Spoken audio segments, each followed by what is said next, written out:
एक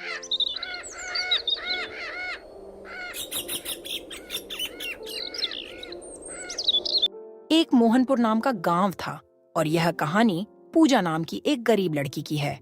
पूजा एक अनाथ और बेसहारा लड़की थी क्योंकि उसकी माँ का निधन पूजा के जन्म के समय हो गया था और तब उसके पिता ने दूसरी शादी कर ली थी।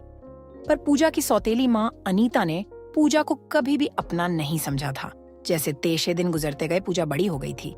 एक दिन पूजा, ओ पूजा, कहाँ मर रही है तू? इतनी सुबह हो गई है, अब तक खाना नहीं बना है। खाना बनाने क्या तेरी मरी हुई माँ आएगी? पूजा अनीता की आवाज सुनती है और जल्दी से बाहर आती है और बोलती है, माँ, तुम ऐसा क्यों बोल रही हो? आखिर मेरी मरी हुई माँ ने तुम्हारा भला क्या बिगाड़ा है? आहा आहा, कल मुही जन्म लेते ही तो अपनी माँ को खा गई और अब मुझे खा रही है। यहाँ मेरी छाती पर दाल दर रही है, कहीं जाके मर क्यों नहीं जाती? यह सुनते ही पूजा रोने लग जाती है और रोते रोते बोलती है, माँ, माँ, तुम मुझे यहाँ अकेला क्यों छोड़ के चली गई? मुझे यहाँ अपना कोई नहीं समझता। एक पिताजी ही हैं जो मुझे बहुत प्यार करते हैं, मेरी बहुत परवाह करते हैं, पर मैं उनको कुछ नहीं बता सकती वरना ये काम का टेंशन करेंगे। तभी वहाँ उसका प्यारा सा चीनू बंदर आ जाता है और बोलता है, क्या हुआ पूजा, तुम रो क्यों रही हो? क्या हुआ तुमको, मुझे बताओ। चीनू, मुझे कुछ नहीं हुआ, बस माँ की याद आ रही है। पूजा, मुझे सब पता है, जरूर तुम्हारी उस सौतेली माँ ने कुछ बोला होगा तुमसे, इसलिए तुम रो रही हो। चीनू के ऐसे बोलते ही अनीता आ जाती है और बोलती है, ओहो ओह, देखो इस महारानी को यहाँ बैठकर अपने इस फालतू चीनू के साथ गप्पे मार रही है और घर का सारा काम पड़ा है, उसको नहीं करना क्या? जाके काम कर, फालतू रोटी तोड़ती है, बस कुछ काम भी कर लिया कर।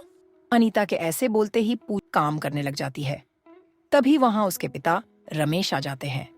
पूजा देखते हैं और बोलते हैं, पूजा बेटी, क्या हुआ? क्या बात है? कुछ परेशान लग रही हो? तुम्हारी तबीयत तो ठीक है ना? जी पिताजी, मैं बिल्कुल ठीक हूँ, मुझे कुछ नहीं हुआ। अगले दिन सुबह होती है तो पूजा के पिताजी रमेश काम पर चले जाते हैं। अनीता पीछे से जाके रमेश को देखती है और बोलती है, अब तो ये चले गए हैं, अब जाके उठाती हूँ उस कलमोई को। ओ कलमोई, सारा दिन सोती रहेगी क्या? कुछ काम धंधा भी कर ले। पता नहीं कैसी माँ थी तेरी, इसकी और ना जाने कैसी बेटी है। ये उसकी खुद तो मर गई और इस कलमोई को यहाँ छोड़ गई, इसको भी बुला ले अपने पास ही।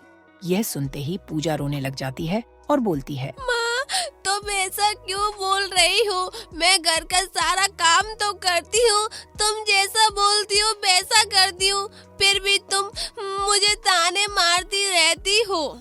ओ देखो देखो इस कलमोई को, मुझसे जवान लड़ा रही है। रुक, तुझे मैं अभी बताती हूँ।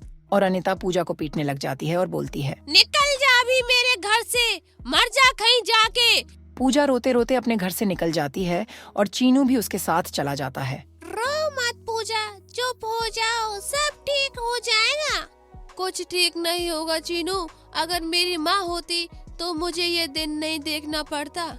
वे दोनों बातें करते करते जंगल की तरफ चले जाते हैं। तभी उनको एक पेड़ के पास से कुछ सुरसुराहट की आवाज आती है तो वे दोनों रुक जाते हैं और पूजा चीनू से बोलती है, चीनू, ये आवाज कैसी और कहाँ से आ रही है? चलो चल के देखते हैं। वे दोनों देखते हैं तो उनको एक गोल्डन कलर की चमचमाती हुई कुल्हाड़ी दिखाई देती है। तब पूजा बोलती है, चीनू, ये देखो, ये कैसी कुल्हाड़ी है? अरे पूजा, ये जरूर सोने की जादुई कुल्हाड़ी है, कोई आम कुल्हाड़ी नहीं है, ये किसी जादुई शक्ति से भरी हुई कुल्हाड़ी है। पूजा चौंक जाती है और धीरे से उस कुल्हाड़ी को उठाती है। जैसे ही उसने कुल्हाड़ी को हाथ में पकड़ा तो उससे एक आवाज आई, पूजा, तुम्हारा दिल बहुत साफ है और मुझे पता है तुम मुसीबत में हो, इसलिए मैं तुम्हारी मदद करना चाहती हूँ क्योंकि मैं एक जादुई कुल्हाड़ी हूँ। बोलो क्या मदद कर सकती हूँ मैं तुम्हारी? मुझे मेरी सौतेली माँ ने घर से निकाल दिया है। अब मेरे पास ना तो कुछ खाने के लिए है और ना ही कुछ रहने के लिए। तभी वो जादुई कुल्हाड़ी पूजा के रहने के लिए, घर और खाने के लिए कुछ सामग्री बना देती है और पूजा से बोलती है, पूजा, मैंने तुम्हारे लिए रहने के लिए घर और कुछ खाने के लिए भी रख दिया है और तुम मुझे अपने पास रखो। तुम जो भी मुझसे मांगोगी वो तुम्हें मिल जाएगा, पर मेरी एक शर्त है। कैसी शर्त? तुम्हें गरीब और बेसहारा जरूरतमंदों की इस जादुई कुल्हाड़ी से मदद करनी होगी। ठीक है, मैं गरीबों की मदद जरूर करूंगी। एक छोटा सा गांव था। उस गांव में रामू नाम का किसान रहता था। वह बहुत मेहनती था तथा सबकी मदद करने वाला, जिससे सभी गांव के लोग उनका बहुत सम्मान करते थे। रामू की पत्नी लीला घरेलू और दयालु महिला थी। उनका एक बेटा था। लीला, अरे सुनती हो लीला, जल्दी करो, मुझे खेतों पे जाना है। अरे मोहन को जगा दो, कमबख्त सारे दिन सोता रहता है। हाँ हाँ, आई मोहन बेटा, जल्दी जागो, तुम्हारे पापा बुला रहे हैं। हाँ माँ, जाग रहा हूँ।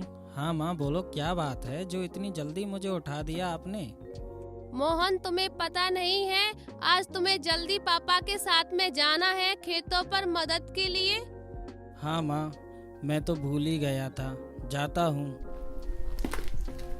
चलो पिताजी। चलो। मोहन बहुत ही समझदार और होशियार लड़का था, जो कि अपने पिताजी और गांव के सभी पुरुषों की मदद करता था।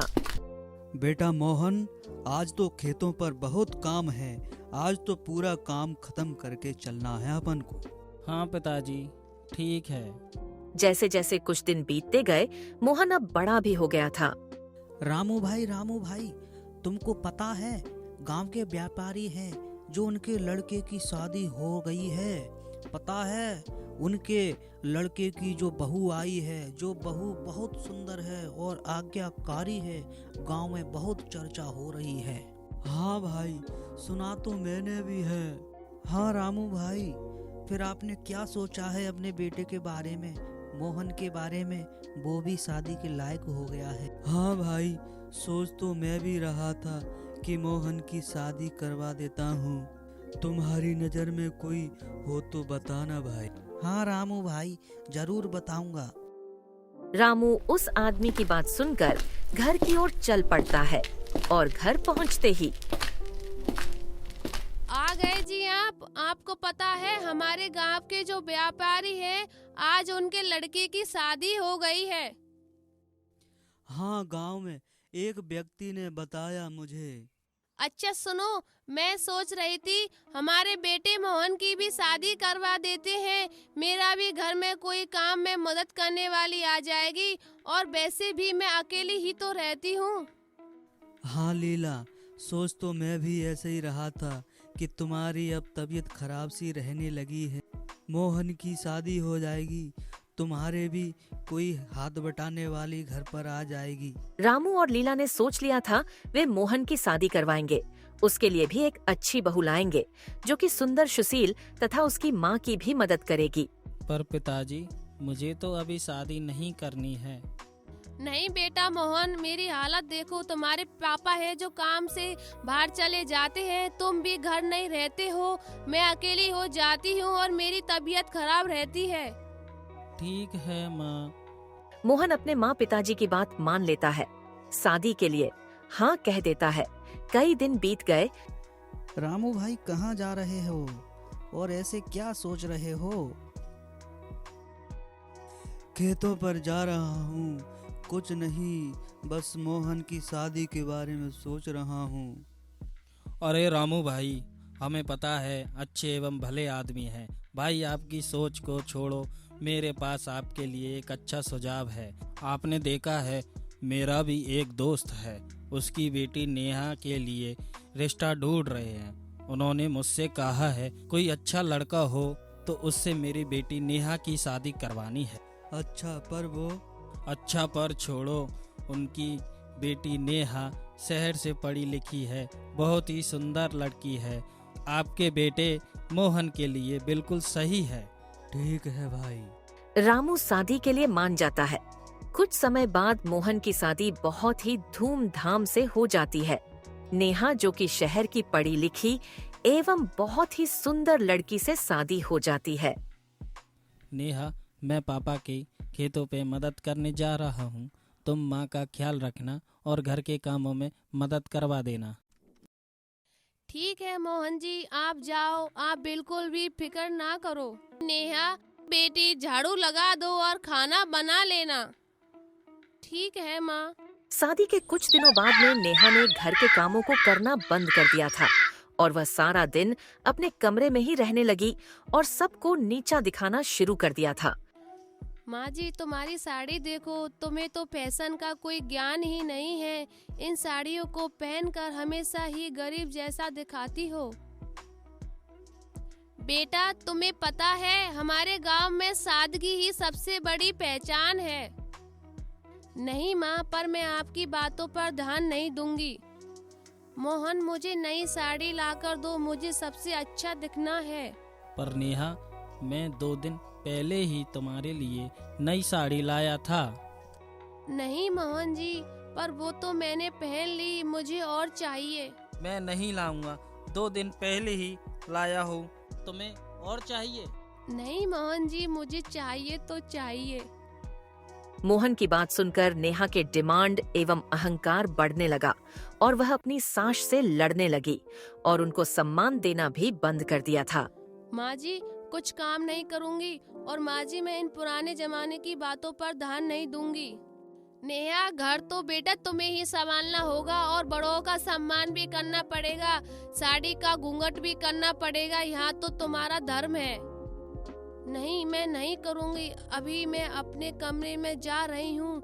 मैं नहीं करूँगी, ना ही बाहर जाऊँगी। नेहा का अहंकार बढ़ने लगा और मोहन को उसके माता पिता से अलग करने लगी। मोहन जी, मैं नहीं रहूंगी इस गांव में। आप शहर चलो, हम शहर में चलकर रहेंगे। नेहा, नहीं, मैं नहीं जाऊंगा शहर में। माँ पिताजी यहाँ है, उनको छोड़ के नहीं जाऊंगा। मोहन जी, यह गांव तुम्हारे लिए नहीं है। हम शहर जाएंगे, वहाँ जाकर हम अपना घर बनाएंगे, वहाँ ही रहेंगे। पर नेहा, शहर में क्या है? यहाँ मेरा घर भी है, माँ पिताजी भी यही हैं। गांव के सब लोग कितने अच्छे हैं। मोहन जी, तुम भी अपने माँ पिताजी जैसे ही हो। तुम्हारा भी कोई फैशन सेंस नहीं है। मोहन जी, तुम्हें भी बाहर जाने लायक बनना चाहिए। मोहन अपनी पत्नी नेहा से प्यार करता था, लेकिन उसकी आदतों से परेशान हो गया था। वह चाहता था कि नेहा परिवार के साथ रहे, घुले मिले, लेकिन नेहा थी, उसका रवैया ही नहीं बदल रहा था। फिर एक दिन गांव में त्योहार आया। गांव में मेला लगा था। बेटी नेहा, आज तुम्हें पता है क्या? क्या है? आज गांव का सबसे बड़ा त्योहार है। गांव में मेला लगता है। चलो बहू, हम भी चलेंगे। नहीं, मैं नहीं जाऊंगी। मैं छोटे से गांव के मेले में, वहाँ बहुत ही भीड़ है और बहुत ही गंदगी होगी। नहीं नेहा बेटा, यह त्योहार तो गांव की पहचान है। यहाँ तुम्हें बहुत ही आनंद आएगा। ठीक है माँ। लीला नेहा को मेले में ले जाने के मना लेती है गांव में। देखो बेटा नेहा, कितना अच्छा मेला लगा है। हाँ माँ जी। और बहन लीला, कैसी हो? बहुत दिन से दिखाई नहीं दी हो। नहीं सुनीता बहन, मेरी थोड़ी तबीयत ठीक नहीं थी। अरे लीला, ये तुम्हारी बहू है ना? हाँ सुनीता, मेरी बहू है, बहुत अच्छी है। सुनीता बहन, मेरी बहू आई है जब से, तो मेरा सारा काम, मेरी देखभाल सभी यही करती है। सबसे अच्छी है मेरी बहू। गांव में नेहा ने देखा कि लीला का सभी कितना सम्मान करते हैं। गांव के सभी लोग कितने अच्छे हैं और सभी मिलजुल कर रहते हैं, और नेहा को कोई इतना खास नहीं जान रहा था। हाँ बहन, बहुत ही सुंदर है। मोहन की शादी में टाइम नहीं मिला आने का। अब देखी है तुम्हारी बहू बहुत सुंदर है। माँ जी, मुझे माफ कर दीजिए। मैंने आपसे क्या क्या कहा, लेकिन अपने सभी से मेरी अच्छी बात कही। नहीं बहू, माफी क्यों मांग रही हो? मोहन जी, मुझे माफ कर देना। मैंने भी आपको सबसे अलग करने की कोशिश की। नहीं नेहा, अभी समझ आ गया ना, अहंकार और घमंड में कुछ नहीं होता है। उस दिन नेहा ने सबसे माफी मांगी और सभी अच्छे से रहने लगे। इस कहानी से सीख मिलती है कि अहंकार और घमंड सबसे दूर करता है।